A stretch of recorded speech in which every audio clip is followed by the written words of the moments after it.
And I'm so excited to have you here. I always find that people's stories are powerful, and I like to start with that. So tell us, Shari, how did you end up working in financial planning, financial advising, and then incorporating mindset into it?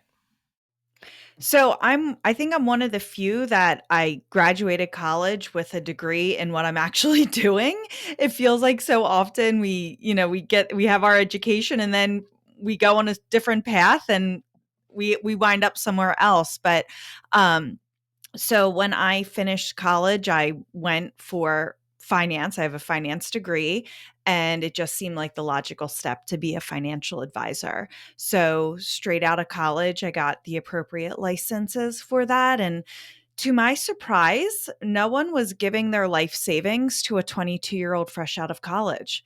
It was shocking. I know. It was surprising. It's like, wait, I'm super qualified and I know so much stuff. So let me manage all of your money.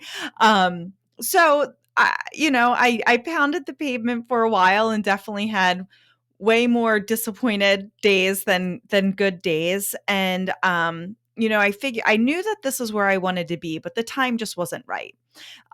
So I ended up my mom was like, go to this career fair. And I'm like, all right, I'll go to this career fair.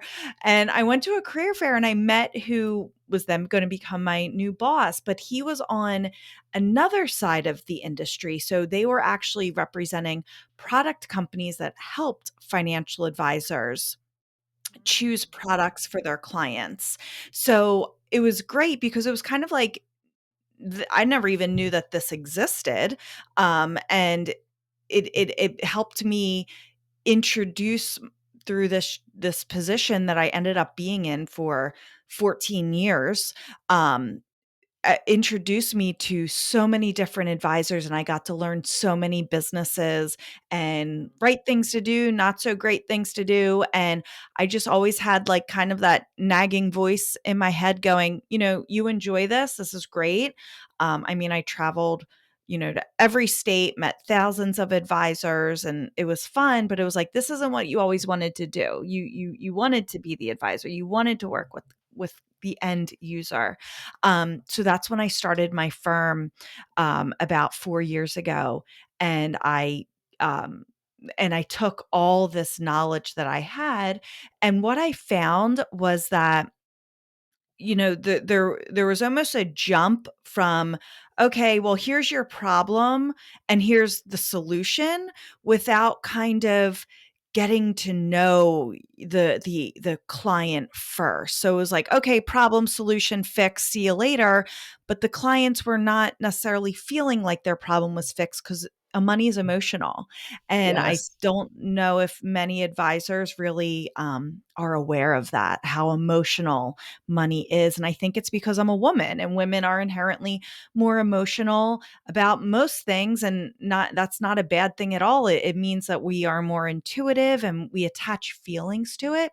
So I picked that up very quickly. So that's how I started incorporating a lot of feelings and emotion into my conversations with my clients.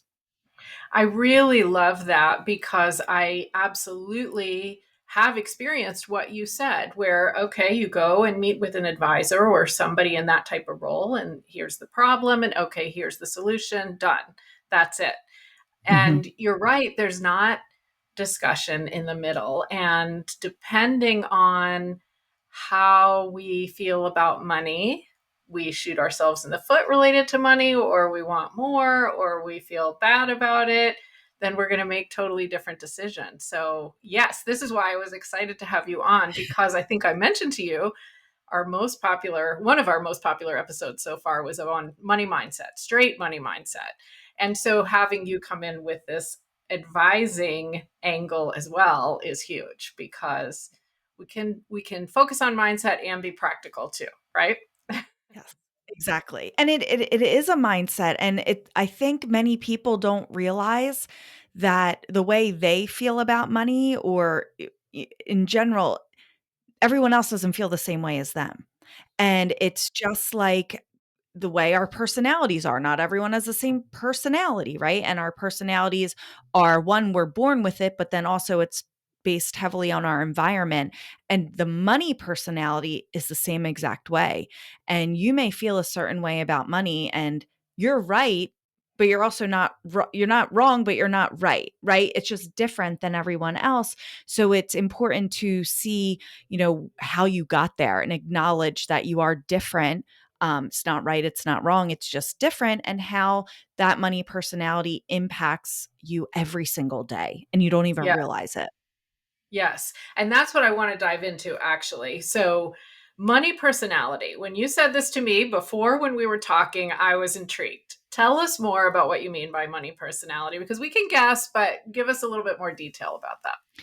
Well, just like you think about a personality, right? Someone could be extroverted, introverted. There's so many different things that we attach our personalities to, like, oh, I'm an empath, or oh, I have social anxiety, or so. There's so many things that we attach, we label our personalities, and money is the same way. So generally speaking, and I say with everything with money, you can Google it. Google can be your friend, but it can also be your foe. There can be analysis paralysis. So if you were to Google money personalities, there's going to be so many different articles or blogs about this. So generally speaking, though, there's a handful of money personalities, and you don't have to be all or nothing. It's kind of also a continuum. Well, I can be a little bit of this and a little bit of that, just like our regular personalities are. Mhm. But generally speaking, as far as money personalities go, are you a spender? Are you a saver? Are you indifferent to money? Are you a money maker? Um, are you a saver splurger? Which means like you save money, but then you also spend it just as quickly. Are you a gambler, and do you worry about money? So again, you're not all or nothing. You could be a combination, but they're very distinct and different, these personalities. Yes. Oh my goodness. That so all of those I think make sense to me. You said indifferent to money. So that one I guess I understand spend, save, splurge, gambler, indifferent to money. How does that look typically? So there's an extreme to all of these as well, right? So like to give you an example, like you say, well, I'm a saver, which that's not bad, right? But then there's I call money hoarders. That's one that I coined. That's where it's like kind of like, all right, well that's where it's a little bit not dangerous. That's a bit of an extreme word, but this is where we need to have caution, right? So if like you find you're hoarding money, a indifferent is yeah, I don't really care too much about it. Like things, it kind of everything just kind of works, and I'm not quite sure why, or um or my spouse or my partner takes care of most of it, so I'm not too concerned. Like that's kind of the indifferent. Like it's like you function, it exists, but it doesn't have an impact on your life, if you will, right? The extreme to the indifferent is the head in the sand. Like, I know nothing about money. I don't want to know anything about money. That's where, and I find a lot of women are in that position of my husband handles everything and I don't know anything and I'm okay with it, kind of. And I'm happy to not know anything. Yes, and it's funny that this comes up because my husband and I were in the car this weekend talking about this very thing. And he was saying, I don't understand why both partners of whatever the relationship is wouldn't want to know, where the money is and how it works. It doesn't make sense to me. And he's way more interested in it than I am. I have a touch of the indifference a little bit, Yeah. but I do know enough. I make sure I know enough. So it's a good point. Put head in the sand is extreme. Yeah. Yes. Yeah. Yeah. So Um, go ahead. I was sorry. I was just going to say a lot of times, and it's typical gender norms is the man, the husband, or handles most of it, and then the wife is kind of like, I kind of know where things are, or but I just let them handle it. But if you think about it, that's like so ingrained from just society. I mean, women couldn't even have their own credit card, buy a house. I mean, on their own from the 70s. Yeah. So you could be a successful woman in the 70s and not be able to have your own bank account if you were single without your father co-signing for you. I mean, that's insane. It But is that just insane. shows, yeah, that just shows that work how it's like kind of like in the back of our minds and we don't even realize it because a generation ago was we were dealing with that. That's true. And I was born in the 70s. So that's certainly the type of parents that I grew up with, I'm sure. And listeners, just so you know, this is only the second time I've ever heard this statistic about the 70s and women needed a man, a father, or a husband to sign. I Googled it and it's true. Not that everything on Google is true, but I did check. Yes. That's why I Crazy. say the 70s because I don't have the exact year. So I'm like, don't quote me, but it's the 70s. I don't know the year. I want to say it's 74, but I can't remember offhand. I was thinking 76, so it doesn't matter. It was somewhere in Yes. there. Yeah, it doesn't matter. So, another thing that you mentioned to me, I'm going to kind of weave two questions together here, but you mentioned to me that it's important that we maybe recognize what our first memories of money are. And I want to talk a little bit about that. But I also was going to ask, where do our money personalities come from? And I feel like this kind of might be intertwined. Yeah, so I'll talk about the second question first. I mean, our money personalities come from what I mean, you're born with a personality, right? But a lot of it is your environment and it shapes you. So if you think about, if I rambled off those personalities pretty quickly, and you may have, when I was saying it, go, oh yeah, that does seem like me, and that one does too. But then think a little bit harder of how did you grow up? What was money like when you grew up? And that really shapes your personality with money going forward. So if you grew up in a household where your parents were arguing about money a lot, that may make you a saver slash hoarder because we never had enough money, or you may think net money is a bad thing, so you might be indifferent to it. Everyone can have their own reaction to it, but what was money like, or what was the discussion around it when you were growing up really helps to shape it. If you grew up in a household where there was never enough, or if it was never talked about, it was taboo, if you heard like rich people are bad, all of that, all of that rhetoric helps to shape your money personality. Yes, yes. And the sayings, I'm sure, like money doesn't grow on trees and things like that. Yes, absolutely. That makes Exactly. sense. Yeah.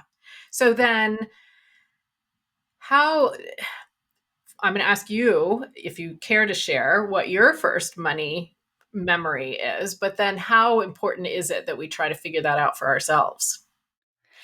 It's super important we figure it out for ourselves because that really shapes our relationship with we that then helps us really pinpoint what our relationship with money is. If your first money memory is your parents arguing about it, or or feeling stressed about it, or hearing like we can't afford that, or the opposite of not having a care in the world about a money, that helps to shape it. So it's super important to think about what your first money memory was. And it may not be, exactly your first, but whatever memory comes up about money initially, that helps tell us a lot. So my first money memory is when I was, and this is what I think of when I think of my first money memory. I'll tell a story after this that shows that I've always kind of thought about money. But which I recently discovered. So my first so I so to give my money personality, I'm a saver splurger.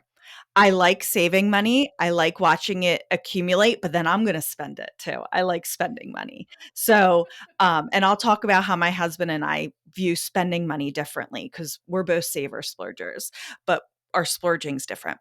So, I remember when I was like, I think I was like 14 years old, or I was 13 going about to turn 14 right in the summer because my birthday's in September. My dad said to me, you like to buy all of this stuff. You like your stuff. He's like, but I'm done paying for your stuff. You need to go get a job. And I'm like, okay, I'll go get a job. And we lived in a beach town, so it was touristy. And so the summer season was about to start. And so my mom took me around to different restaurants to hire me. And no one would hire me because I was too young. I was like just a little too shy of like the working age, and it was like I'm like, oh my god, what am I going to do? Like, I need to buy my stuff. I need to get a job. What, this was a big deal. So a restaurant that we always frequented ended up I just literally making up a job on the spot for me. She's like, you could be a toast girl. Didn't know what a toast girl was, but I showed up, Saturday morning, 7 a.m., ready for my shift, and I made toast. I made toast and I made waffles, and I took my job very seriously, and it was great. And after my first, so I got paid hourly, and that's all I expected to be paid. But then when the shift was over, all the servers tipped me out, just like they would tip out a busser. Nice. So, and like the little aprons with the pockets that you wear in the front. And so I'm riding Yes. my bike home and I've like, my pockets are full of cash. So I come home, my parents are like, "How was your shift?" Like, "Good." And I just start pulling all of this cash out of my apron. And I'm like, "Look at all of this." And they're like, "Holy mackerel," like, kinda doing the math of, you're getting minimum wage plus, like, you're making a lot of money for a few hours of work, and that was my summer. I did that every weekend, and that was it. And I was making it faster than I could spend it, so I started accumulating, and I would take the money, and I'd put it on my bed and, like, "Okay, I'm gonna put this in the bank, and this is gonna be my spending money," and I would organize my money, and I'd like to look at it. And that really that's my first powerful experience with money because one, it was immediate gratification. I worked and I Yeah. got it. And then by the time I got my paycheck, it was like, I'm like, whatever. Like, I have my cash. I don't care as much Right. about this paycheck because you had to wait for it and all. So it was immediate gratification. I could see it, right? And I think that's also an issue people have with money and finances is that it's all like kind of in the cloud, if you will. It's not tangible. Um, and then I could separate it and spend it, save it, what have you. So that's really what created who I am today was that Yeah. experience. I can absolutely see that. And knowing that we were going to be talking about this today, I was trying to think back and figure out what maybe mine is. And bunches of things come to mind. As you said, it's hard to know what's the first one or anything, but I have definitely an indifference trait. And I'm trying to become less indifferent, I guess is the way to say it. But I know I have that. And so I think it was when we were kids, my sister and I and my parents, we flew to California. This was in the 80s to visit my aunt and my cousins. And it was a big deal to fly to California in the 80s to visit my Yeah, aunt and my sure. cousins. And I remember on the way home, we volunteered because the flight was full to, take another flight and we got free tickets. And I just remember this being such a big deal. And we ended up flying the next year to visit them again with our free tickets because we got four Mhm. free tickets. And it was like this lesson imprinted on me that I needed to find a deal. I needed to find like the special way or something that Yeah. I maybe created this weird relationship with money that I needed to go around it or so. I don't know. I don't know all the psychology of it, but it's interesting to think about. Yeah. That is interesting because it's well, a small sacrifice, if you will, can reap results for you. You made the but it probably wasn't that big of a deal because you got to spend an extra day with your family, but it was like kind of a give and take. Well, we do this and we get money in return for it, Yeah. but then it allowed you to do something that you probably would not have been able to do again, which was fly for a second year to Yeah. California. So, yeah. Well, I love the way you put that. That seems like a very healthy attitude. Yeah. It's funny how we twist these things sometimes, but that's a very healthy way to look at it. Absolutely. So, do you have a way that you walk through how people can figure out their money personalities, or is it just kind of it's thinking through some of these things and starting to pinpoint it? So I have a couple of quizzes and questionnaires or workbooks that you can walk through to kind of ask yourself this. When I'm working with my clients, and we're doing planning, I want to kind of get some of this stuff out of the way.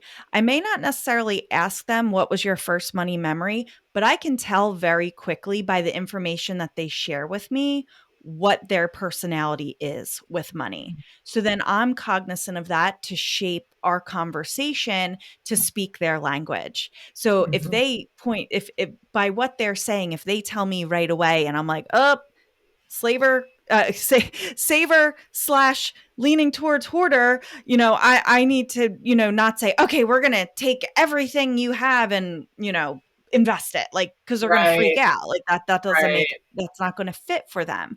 So that helps to shape the conversation just by the little nuggets of information that they give me. Interesting, interesting. So you have quizzes. Okay. Now, you mentioned this, and I want to dig into it a little bit more because we might be doing money planning with a spouse or with a girlfriend, a boyfriend, a who knows what, a co-owner of something, I don't know. Mhm. But what if those personalities are different, or as you said, yours and your husband's are the same, but you do it differently. So Mhm. how do we manage those scenarios? Yeah. So I mean, it's, you can assume that your spouse or partner does not have the same money personality as you, right? Because even like I said, my husband and I are similar, but what we value spending our money on is different. So even though we're similar, the end result is still different. So there still can be friction. So just assume that your spouse or partner does not have the same money personality as you, because every couple, money is never fun to talk about, right? I love talking about money because to me, it's just a tool and it's we as humans attach our emotions to it and we need to remove the emotions from it, even though that's difficult. But so if you think of, if you identify your personality, rather quickly, again, saver, spender, indifferent, moneymaker, saver, splurger, gambler, worrier, if you think of yours and think of your spouse or partners, you can kind of see it's just two completely different mindsets. So you have to understand theirs first, right? Because no one's right or wrong. Like a spender isn't wrong. It's just different than a saver. Like you're never going to be on the same page.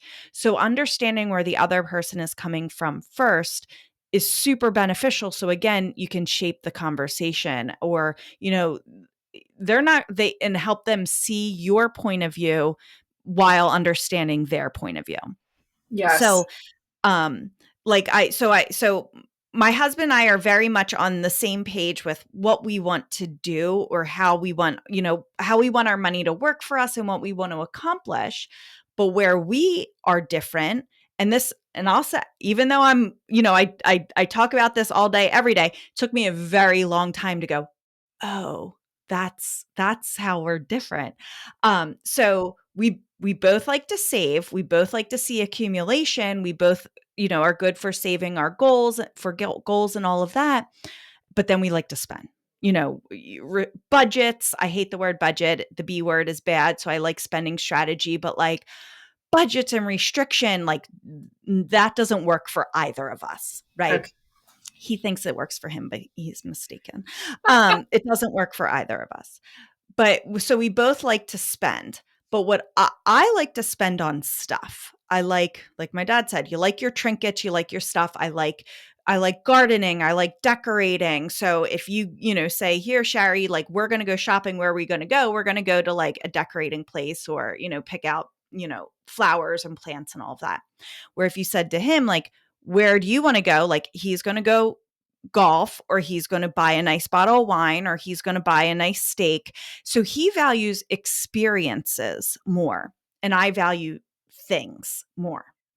So he says like you spend money. It's like, yeah, I spend it on stuff. You spend the same amount of money I do, but yours is gone very quickly after it's consumed or experienced.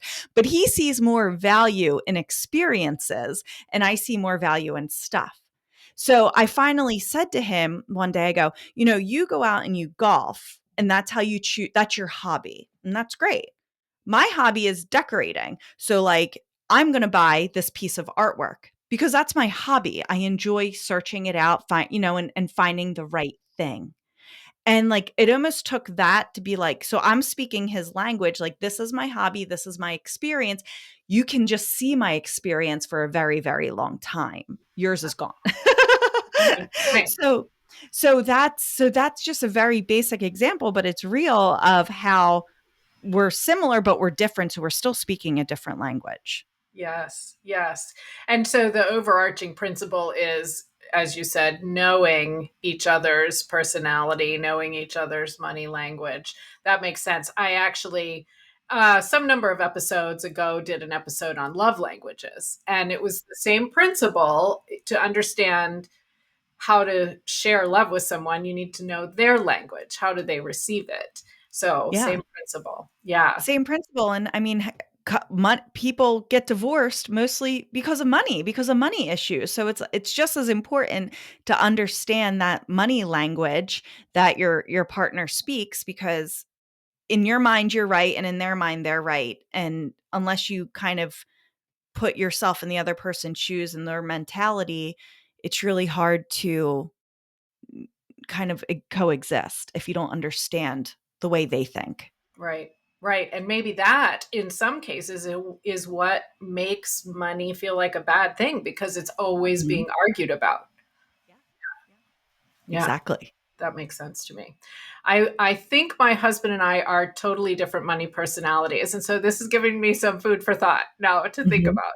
And we're usually able to discuss it pretty well, but yes, I can see how any two people would have a difference in some way. We've been brought up differently. We absorb different things, different memories. Absolutely. Yes. Yeah. So what do you advise people to do typically if you find out that you're working with a couple and they're just completely different? One, I guess save and spend is the easiest, but one wants Mhm. to save, one wants to spend. So how do they meet in the middle? How do they make some agreement? It's having a strategy around your money, because you're both not wrong. You're both not wrong, you're both not right. Like, you both are. It is what it is. So obviously, if the spending is putting the household into debt and all of that, that obviously needs to be addressed and all. But if it's, well, you're buying artwork and I think that's frivolous, like, okay, well, is it? Because, it's having a strategy around your money. So when money comes into the household, creating a strategy of the way it goes out, and having both partners agree to that. So, so much of this goes to our needs. Mhm. When I work with my client, I come up with a spending strategy for them of needs, wants, wishes. So Mhm. needs are the things we can't live without.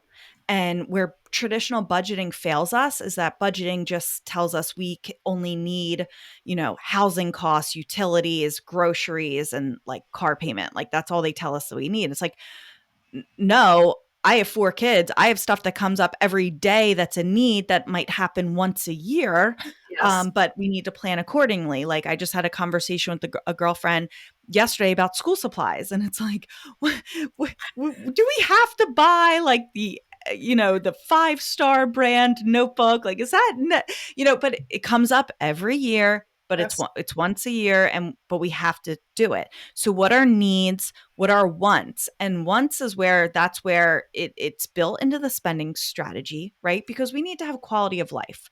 We work for things, we work hard, we need to enjoy our lives, right? So a portion of our money goes to wants, and that's where the spender is going to enjoy things, Yes. right? That's where they're going to feel at home. Okay, the wants. And then I call it wishes, which is saving, reducing debt. So saving for a purpose, not just saving for the sake of saving. That's where if a saver can become a hoarder if they don't save for a purpose, because they feel like they just never have enough. Well, let's define what is enough, because there is enough, Mm. as far as being saved goes. So having a spending strategy can appeal to everyone's no matter where you are in the personality, what personality you have, having a strategy around the money, every part of it appeals to a personality.